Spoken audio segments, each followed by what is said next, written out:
ஜீவசகாப்தன், நாம் அரசியலுக்கு வர நினைப்பது மக்கள் நலனுக்காகவே அப்படின்னு விஜய் சொல்றதும், விஜயுடன் கூட்டணி வைப்பதற்கான கதவை மூடிவிட்டேன் அப்படின்னு விசிக தலைவர் திருமாவளவன் சொல்றதையும் எப்படி பார்க்குறீங்க?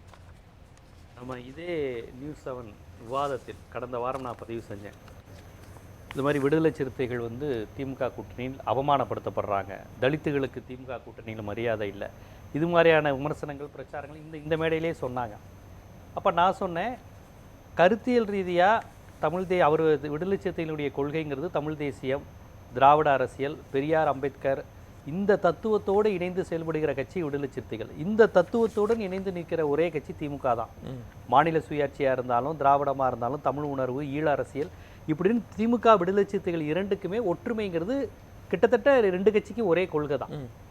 வேற எந்த கட்சிக்கும் கூட திமுக கூட்டணியில் இந்த அளவுக்கு ஒற்றுமை கிடையாது. இடதுசாரிகளுக்கு கூட ஈழ விவகாரத்தில் திமுகவிலிருந்து மாறுபட்ட கருத்து உண்டு, காங்கிரஸ் கட்சிக்கு ஈழ விவகாரத்தில் மாறுபட்ட கருத்து உண்டு. அப்போ 100க்கு 100 திமுகவின் கொள்கையோடு இணைந்து இருக்கிற ஒரு கட்சி என்றால் அது விடுதலை சிறுத்தைகள் தான். ஆகவே அவங்க பிரிந்து போக வாய்ப்பே இல்லை அப்படிங்கிறத இதே அரங்கில் கடந்த வாரம் நான் பதிவு செஞ்சேன். அவமானப்படுத்தப்படுறாங்க அது இதெல்லாம். இப்போ கடந்த நியூஸ் 7 நிகழ்வில் நான் என்ன சொன்னேன்னா அதை அப்படியே இன்றைக்கி விடுதலை சிறுத்தைகள் தலைவர் சொல்லியிருக்கார். எங்களை விஜய் பேரம் பேச அழைச்சார். இதெல்லாம் நம்ம கடந்த முறை நம்ம சொன்னது, நிறைய கட்சிகள் ஆசை காட்டுறாங்க, தூண்டி விடுறாங்க, அப்படி அசிங்கப்படுத்துகிற மாதிரி கூட்டு பார்க்குறது. கிட்னி திருட ஒரு படத்தில் வடிவேலு கூப்பிட்ற மாதிரி வா வா அப்படின்னு ஒரு சின்ன பையனை விட்டு அசிங்கப்படுத்தி கூப்பிட்ற மாதிரிலாம் வேலை பண்ணிக்கிட்டு இருக்காங்க. ஆனால் விடுதலை சிறுத்தைகள் திருமாவளவன் அவர்கள் இவர்கள் கூப்பிடுவது கிட்னி திருடுவதற்கு என்ற அந்த உண்மையை தெரிந்து அவர் தெளிவாக இருக்கிறார். அதைத்தான் இன்னைக்கு அவர் அழகா சொல்லியிருக்காரு. பல கூட்டங்கள்ல நான் அன்று எழுப்பிய கேள்வியும் எனக்கு நினைவு இருக்கிறது. எங்களுக்கு பல இடங்கள்ல இந்த ஆஃபர் வருது, ஆனா நாங்க எதையுமே ஏற்றுக்கொள்ளல, திமுக தான் எங்களுடைய கொள்கை கூட்டணி அப்படின்னு இருக்கோம் சொன்னார். திரும்ப திரும்ப ஒவ்வொரு மேடைகள்லயும் அதை பேசுறதும், அதிமுக கூட்டணிக்குள்ள போனா எங்களுக்கு 3-4 அமைச்சர்கள் பெற்றுவிடலாம், துணை முதல்வர் பெற்றுவிடலாம் அப்படின்னு எங்களுக்கு ஆசை காட்டினார்கள் அப்படிங்கிற விஷயத்தெல்லாம் அவர் யாருக்கு கன்வே பண்றாரு? அதிமுக கன்வே பண்றாரு. தாவேகா விஜய்க்கு, குறிப்பா அந்த ஆதவர்ஜினான்னு ஒருத்தர் இருக்காருல்ல, அவருக்கு தான் அவர் கன்வே பண்றாரு. திமுகக்கு எந்த செய்தியும் கொடுக்கல. திமுகக்கு என்ன செய்தி? எனக்கு நிறைய ஆஃபர் வருது. திமுக இல்லைங்க, திமுக தான் கடந்த முறை முதலமைச்சர் அவர்கள் தெளிவா சொல்லிட்டாங்களே, எங்க கூட்டணி ஹவுஸ்ஃபுல், டாக்டர் ராமதாஸ் அவர்களுக்கு இடமில்லை என்று இவ்வளவு வெளிப்படையா சொல்லிட்டாங்க. இது விடுதலை சிறுத்தைகளுடைய இன்னைக்கு இந்த ஸ்டேட்மெண்ட்டுக்கு ஒரு முக்கியமான காரணம். அதாவது பாமக வருமா வராதா, திமுக பாமகவை எடுத்துக்கும், கடைசி நேரத்தில் விடுதலை சிறுத்தைகளை கழட்டி விடுன்னு நிறைய ஊகங்களை தூண்டி விட்டு எப்படியாவது விஜயோட திருமாவளவனை சேர்த்து விடணும், எப்படியாவது எடப்பாடியோட விஜயை சேர்த்து விடணும், இந்த முயற்சி தொடர்ச்சியாக நடக்குது. அதை தான் அதிமுகவும் விரும்புது. எப்படியாவது விசிகா மட்டும் வந்துடாதா, விஜயோட ஒரே பிளான் அதான், எப்படியாவது விஜய் இவரை மட்டும் திருமாவளவனை மட்டும் கூட்டி வந்துட முடியாதா, என் மனதெல்லாம் அங்கே இருக்குது, எங்கள் அன்னை மனது என்கிட்ட தான் இருக்கும், இந்த மாதிரிலாம் அவங்க பேசி பார்க்குறது.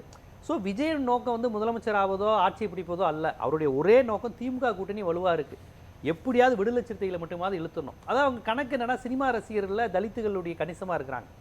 விஜயகாந்துக்கும் தலித்துகள் ஓட்டு தான் கணிசமாக இருந்தது, அதுக்கு அடுத்தபடி விஜய்க்கும் தலித்துகள் ஓட்டு கணிசமாக இருக்குது. அந்த அடிப்படையில் விடுதலை சிறுத்தைகளும் விஜயும் சேர்ந்தா ஒரு பெரிய லெவலில் நம்ம அதை ஒரு மொபிலைஸ் பண்ணலாங்கிறது அவங்களுடைய இது. அப்புறம் திமுக கூட்டணி உடையணுங்கிறது டெல்லியினுடைய அசைன்மெண்ட். அதனால எப்படியாவது திமுக கூட்டணியை உடைச்சிடணும். அதுக்கு தான் அவங்க விடுதலை சிறுத்தைகளை பார்த்து இங்கே வாரணும், அவர் அங்கே அடிமையாக இருக்கிறாரு, அங்கே பயந்து போய் இருக்கிறாரு, அங்கே ஒரு அழுத்தத்துக்கு இருக்காருனாங்க.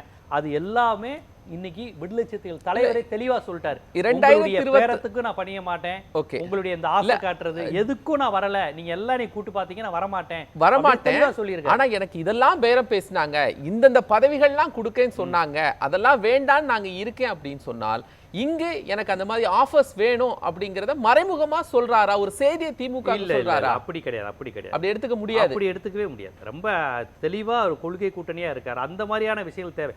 ஆனா அவர்கள் இப்ப 6 சீட்டு வாங்குறாங்கன்னா விடுதலை சிறுத்தைகள் இல்ல எல்லா விடுதலை சிறுத்தைகள் மட்டும் இல்ல, காங்கிரஸ்ல இருந்து இடதுசாரிகள் இருந்து எல்லோருக்குமே கடந்த சட்டமன்றத்தை விட நாங்க இந்த முறை அதிகம் கேட்போங்கிறது இயல்பான விஷயம். அதெல்லாம் அவங்களுடைய தனிப்பட்ட கட்சி விஷயம். ஜீவா, அதுவும் விடுதலை சிறுத்தைகள் வளர்ந்து இந்த ஒரு அமைச்சர் வரைக்கும் அவர் பேசுறாரு. இதுவரைக்கும் கேட்டாங்கல்ல, அது உண்மைதானே? யாரு கேட்டாங்க? அதிமுக கேட்டு, அதான் சொல்றாரு, அதிமுக கேட்டது, ஆதவர்ஜினா போன்றவர்கள் துணை முதலமைச்சர் ஆகலான்னு இழுத்து பார்த்தது எல்லாத்தையும் ஓப்பனா சொல்றாரு. சொல்லிட்டு உங்கள்கிட்ட நான் வரமாட்டேங்கிறாரு. அப்படிங்கிறப்ப இத்தனை ஆண்டு காலம் நீங்க இழுத்தீங்க, அவங்க எல்லாரையும் சொல்றாரு. யாரெல்லாம் என்னை இந்த கூட்டணியிலிருந்து உடைக்க பார்த்தீங்கன்னு அவரே சொல்றாரு. இத்தனை ஆண்டு கால விவாதங்களை உட்காந்துக்கிட்டு இந்த மாதிரி விடுதலை சிறுத்தைகள் இழுக்க முயற்சிக்கிறாங்க, ஏடிஎம்கே பிளான் பண்ணுது, பிஜேபி பிளான் பண்ணுது, விஜயோட ஒரே நோக்கமே உடைக்கதான்னு மற்றவர்கள் பேசி கொண்டிருந்தார்கள். இன்னைக்கு திருமாவளவன் அவர்களே வெளிப்படையா விஜய் ஆசைப்பட்டாரு, புதுசா கட்சி ஆரம்பிச்சிருக்கக்கூடிய நடிகர் விஜய், தம்பி விஜய், நடிகர் விஜய்ங்கிற வார்த்தையை பயன்படுத்தி சொல்லியிருக்காரு. ஏடிஎம்கே இங்க வந்தீங்கன்னா சேர்ந்துக்கலாம் அப்படிங்கிறப்ப இதையெல்லாம் எனக்கு கூப்பிட்டாங்க அப்படின்னு அவர் சொல்றாரு.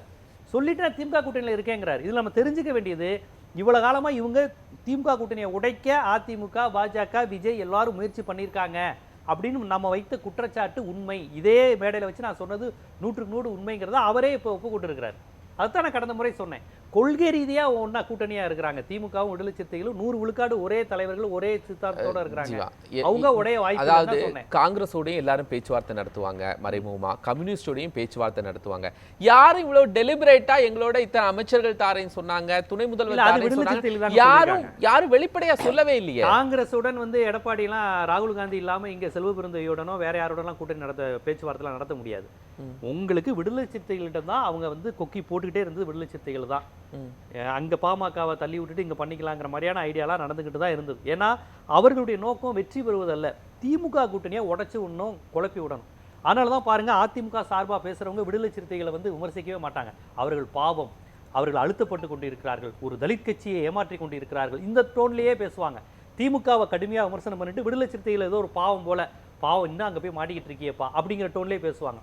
விஜய் கட்சியிலே ஆதவ அர்ஜுனா போன்றவர்கள் அம்பேத்கரியம் பேசுவாரு, தலித் அரசியல் வரணுங்கிற மாதிரி பேசுவாங்க. ஆதவ அர்ஜுனாக்கு தான் நீங்க சொல்லியிருக்காரு, என்ன இந்த இழுக்கிற வேலை என்ன இதெல்லாம் வச்சுக்காதீங்க. ஆதவ அர்ஜுனாவுக்கு கிளீனா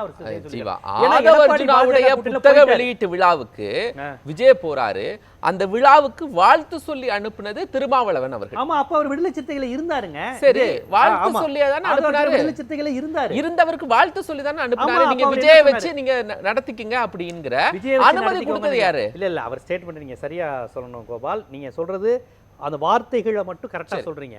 அவர் என்ன சொன்னாரு, என்கிட்ட விஜயை சொல்லல, அம்பேத்கரை பற்றி ஒரு விழா நடத்தணும்னு அந்த விகடன் பத்திரிகையும் ஆதவ அர்ஜுனாவும் என்கிட்ட முன்கூட்டியே தேதி வாங்கினாங்க. அவர் சொன்ன வார்த்தையை கரெக்டாக பேசணும். ஆனால் அதற்கு பிறகு விஜயை வச்சு நடத்த போறாங்க, விஜயும் கலந்துக்கிறாரானோட நான் லைட்டாக விட்டேன். அதற்கு பிறகு விஜய் மாநாடு நடத்தி திமுகவை தான் எதிர்க்கிறார், இதுவும் பாசிசம் இதுவும் பாயாசம் என்ற போது, ஒரு கொள்கை தெளிவற்ற நிலையில் அவர் இருக்கிறார் என்ற போது அவருடன் நான் மேடை ஏறுவது சரியா என்று நினைத்து நான் அதை தவிர்த்துட்டேன். ஆனா நிகழ்ச்சி ஏற்கனவே முன்கூட்டியே திட்டமிடப்பட்டதுனால அது நடக்கட்டும்னு சொல்லி நான் வாழ்த்து சொன்னேன். ரொம்ப தெளிவா சொன்னார். புரியுதுங்களா? இந்த விமர்சனம் அப்பவே வந்துச்சு. என்னடா அது ஆதவ அர்ஜுனா பேசுறது திரும்ப உடன்பாடு இல்லையா அப்படிங்கிற மாதிரிலாம் பேசிட்டு இருந்தாங்க. அந்த விமர்சனங்களின் வெளிப்பாடா தான் அவர் மீது நடவடிக்கை எடுக்கப்பட்டது. அவர் கட்சியிலிருந்து விலக்கப்பட்டார். இப்ப கரெக்டா அவர் விஜய் கட்சியிலேயே போய் சேர்ந்திருக்கார். அதை நம்ம பார்க்கணும்.